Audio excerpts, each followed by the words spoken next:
dari perbuatan buruk, su. Ya, perbuatan buruk, su itu perbuatan yang menyalahi ketentuan Allah. Ya, diminta memandang yang baik, dia pandang yang tak baik. Diminta solat, dia tak solat. Itu perbuatan buruk.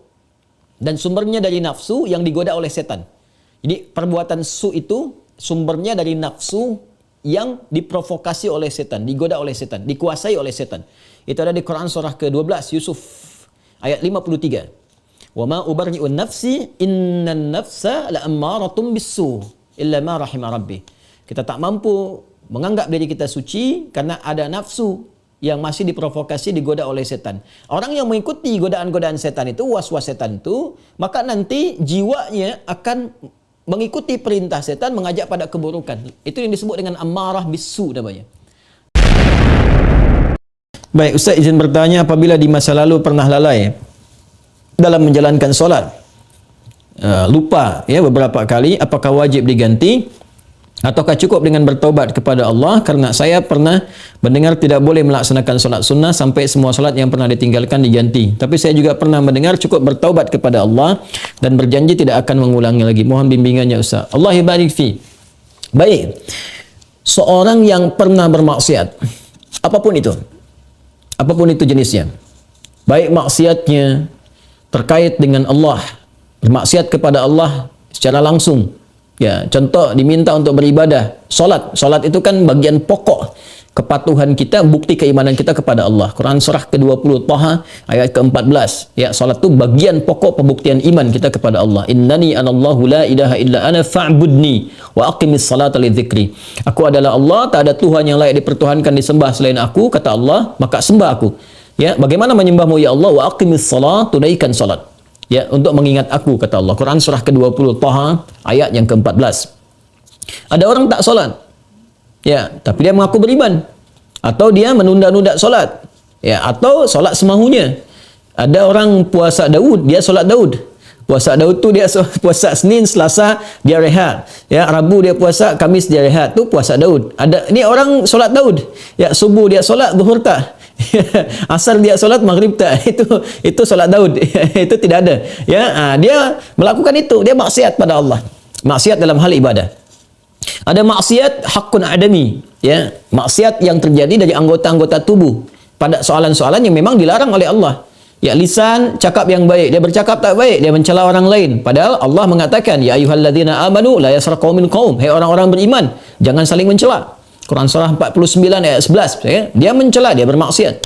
Semua jenis maksiat ni, baik terkait hubungan dengan Allah ibadah atau terkait dengan interaksi sosial dalam kemanusiaan, muamalah, itu cara mengobatinya untuk kembali pada jalur yang benar. Cara pertama adalah dengan bertobat.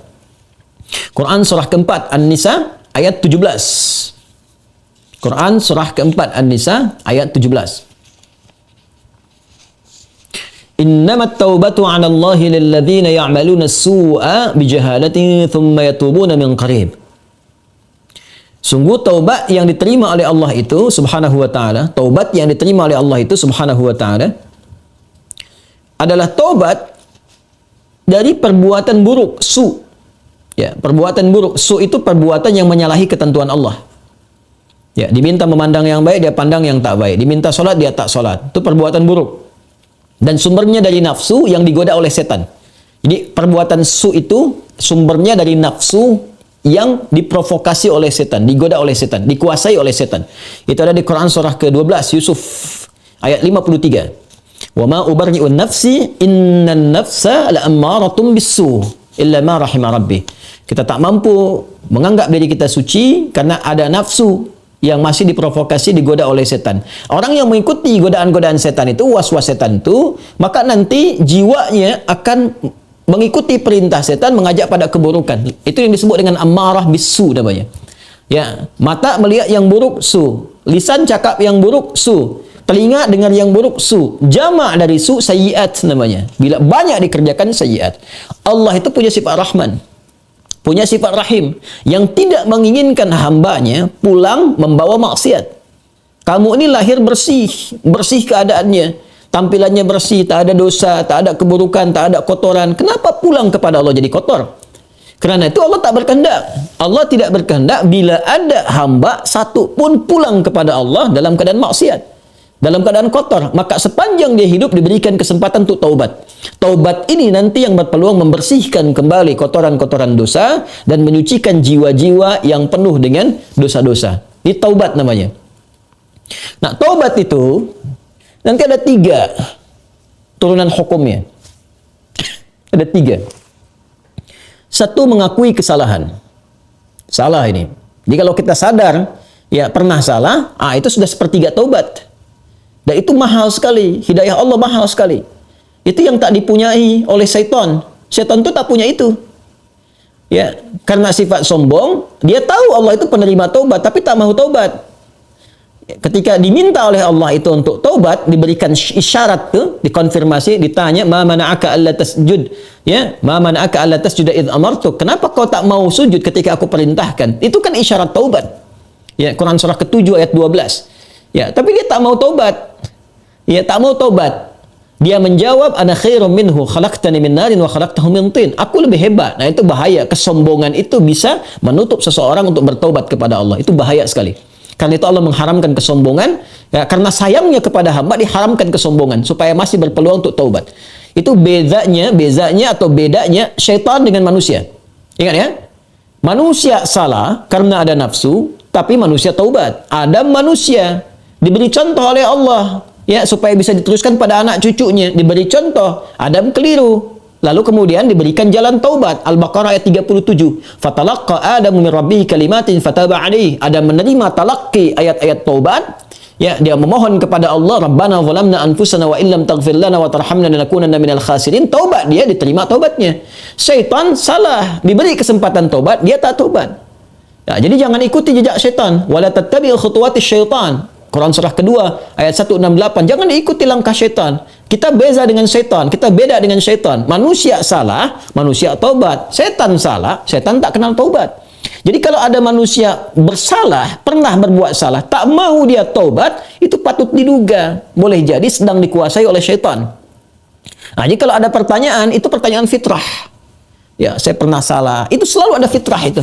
Ya, 2 anak Adam yang pernah salah satunya bermaksiat itu dan berkehendak untuk membunuh Adam, membunuh anak Adam salah satunya. Ada kisah 2 anak Adam itu di surah Al-Maidah, ya, ayat 27 itu, ya, sampai dengan 30, ya. Watlu alaihim bil haqqi watlu alaihim naba ibna adam bil haqqi id qaraba qurbanan fataqabbala min ahadihima wa lam yutaqabbal min al-akhar. Muhammad SAW kisahkan, bacakan kepada umatmu, ya, tentang kisah 2 anak Adam yang diperintahkan untuk berkorban. Yang satu berkorban baik, yang satu tidak. Ya, maka yang satu diterima, yang satu tidak. Maka yang kecewa ini dia merasa cemburu, ingin membunuh. Nah, ketika akan membunuh ini fatawat nafsu lahu nafsuhu, fatawat tawa itu artinya naik turun. Ya, jadi enggak ya, lakukan tidak ya. Nah, itu di fitrah kita itu selalu ada bagian fitrah yang mencegah berbuat maksiat. Ada yang sifatnya mencegah dari awal, ada yang sifatnya menyesali. Ya, menyesali itu sambil mencela. Kenapa tadi saya harus marah nih sama anak nih? Kenapa tadi saya harus mencela dia? Kenapa tadi harus saya cemberut? Kenapa tadi saya harus berkata yang kasar? Padahal saya bisa berkata yang lembut. Nah, itu ada penyesalan yang kedua sambil mencela diri. Nah, bagian yang kedua ini setelah tak mampu mencegah, dia menyesali, disebut lawam namanya. Sifatnya lawamah. Ya, makanya ada yang dikenal dengan nafsul lawamah. Diri, jiwa yang mencela. Kenapa melakukan itu? Nanti puncaknya terjadi di akhirat, saat kembali, saat hari kiamat. Ya, banyak orang menyesal, kenapa dulu tak begini? Kenapa dulu harus begitu? Nah, itu ada di surah Al-Qiyamah, surah ke-75, ayat yang kedua. La uqsimu biyaumil qiyamah, wa la uqsimu bin nafsil lawwamah. Ya, aku bersumpah, kata Allah, ya, ada di jiwa-jiwa itu sebetulnya yang menyesali perbuatan buruk itu kenapa terjadi. Nah, taubat itu karena harus membuktikan kesungguhan untuk berubah, itu harus menyentuh kepada jiwa yang terdalam tadi. Karena itu harus ada unsur pengakuan, yang kedua unsur penyesalan. Unsur pengakuan itu secara fitrah akan muncul dengan sendirinya. Karena itu kalau keluar dia di pernyataan, itu Masya Allah, itu sudah hidayah Allah yang sudah masuk ke dalam jiwa. Jangan tinggalkan. Cepat ambil. Ya, siapapun pelaku maksiat akan ada bersitan, sekelebat dalam jiwanya itu berpikir, apa aku harus selalu begini gitu. Ya, mungkinkah aku berubah? Nah, kalau ada hal semacam itu sudah hidayah. Ya, kalau ada orang banyak berbuat maksiat pun kita sekelilingnya itu kita mendoakan, malam-malam kita sujud minta pada Allah supaya diberikan hidayah. Jangan-jangan dia itu ditempatkan jadi tetangga kerabat kita, berkehidupan dengan kita, supaya memang kita bisa mendoakan dia. Ya, bukan mengutukinya, mencelaknya, tidak. Mungkin supaya dengan adanya kita ini dia bisa melihat jadi wasilah hidayah dari Allah Subhanahu wa taala. Jadi pertanyaan semacam ini itu sudah sepertiga bagian dari karunia Allah. Selanjutnya apa? Sesali. Sesali itu. Jadi mengakui. Nah, ini sudah disampaikan. Kedua, menyesali. Menyesali itu sudah bagian perwujudan, ya, supaya kita bisa mengendalikan nafsu lawamah tadi, supaya tidak dibawa ke akhirat. Ya, jadi dengan menyesali itu nanti digugurkan oleh Allah hal-hal terkaitnya sehingga lapang hati kita. Ciri orang taubat itu, ya, kalau dia sudah bertobat mendekat kepada Allah, yang pertama diberikan oleh Allah kelapangan hatinya, ada ketenangan. Ya, yang tidak bisa dirasakan, ya, dengan bandingan-bandingan materi. Tidak sama dengan ketika diberi materi dunia, dikasih uang, ya, senang, bahagia, lapang, dikasih kereta, bahasa Malaysia kereta, mobil, ya, atau fasilitas lain, senang, lapang. Taubat itu punya ciri sendiri, tak sama dengan kebahagiaan itu. Ya, dia ada menghunjam ke kedalaman hati itu, ada ketenangan, ya, ada kelapangan. Jadi begitu kita sujud, ya kan? Kemudian kita minta ampun, mengakui, menyesali, air mata keluar, getaran itu yang menggerakkan jiwa, nah itu sudah menyentuh kepada hati. Ya, jadi ulama dahulu mengajarkan taubat itu sampai hatinya tersentuh. Ya, bukan taubat yang di lisan saja, saya taubat ya Allah, taubat ya Allah. Ya, taubat itu mesti mampu melapangkan hati, jiwanya mesti tersentuh. Keadaan hati yang lapang, yang tersentuh, sehingga menjadikan cawan hatinya terbuka, siap menerima perubahan, itu disebut nasuha namanya. Nasuha. Ya, karena itu pernah dengar nasihat. Saya mau minta nasihat dari Ustadz. Nasihat itu dari kata nasoha, sesuatu yang melapangkan. Karena kalau kita dengar nasihat, hati kita lebih lapang. Anda punya masalah, konsultasi, diberikan jawaban, hati lapang. Itu nasihat namanya. Ya, seakar dengan kata nasoha, nasoha yansohu. Sifat keadaannya disebut nasuha. Karena itu kita mendengar ada ungkapan, istilah, bahkan diambil dari ayat-ayat yang sampai kepada kita, taubat nasuha. Ya kan? Taubat apa? Nasuha, taubat yang mampu melapangkan hati. Caranya bagaimana? Mengakui, menyesali. Penyesalan itu harus langsung bisa menyentuh kepada jiwa. Ya, karena itu ada ulama mengajarkan istighfar sekian kali supaya jiwanya tersentuh, bangun di malam hari, ya kan? Yang ketiga, di bagian terakhir, membuktikan perubahan dari hasil taubat itu. Membuktikan perubahan dari hasil taubat itu dengan beramal soleh. Dengan beramal soleh. Jadi kalau saya bisa ilustrasikan seperti ini. Bismillah. Ini salah. Perbuatannya disebut dengan su. Ya. Dengan segala turunannya. Mata salah, telinga salah, lisan salah, sampai ke kaki, itu perbuatan su. Jamaknya sayyiat. Ya, tadi Quran surah ke-4 An-Nisa ayat 17 yang menggunakan su, 18-nya sayyiat. Ayat 17, innamat taubatu 'ala Allahi lil ladzina ya'maluna su'a bijahalatin. Ayat 18-nya, wa laysatit taubatu lil ladzina ya'maluna sayyiat. Ya, dan seterusnya ayat. Ini yang jelek, saya silang. Lawan dari ini namanya salih. Jamaknya salihat. Wal 'asr innal insana lafi khusr illa alladhina amanu wa 'amilus salihat. Ya, man amana wa 'amila amalan salihah. Ini tunggal, ini bentuk jamaknya. Taubat adalah jembatan yang mengalihkan perbuatan buruk ini kepada amal saleh ke sini. Tadi diawali dengan mengakui, ya Allah, salah nih. Nah, biasanya Allah bantu dengan hidayah, ada pengakuan itu. Ya, ada pengakuan dalam diri kita, mengakui kita berdosa, mengakui kita keliru, kan? Diberi jalan oleh Allah, diberikan sentuhan. Nah, ini anugerah yang pertama nih. Karena itu kalau ada diberikan ini, tadi saya katakan itu sepertiga dari anugerah. Sambut dengan penyesalan, menyesali. Menyesal ini tak hanya mengatakan, kita katakan saya menyesal ya Allah, tak. Sampai merasakan di hati itu kelapangan. Itu disebut nasuha. Taubat nasuha, taubat yang melapangkan kepada jiwa, kepada hati.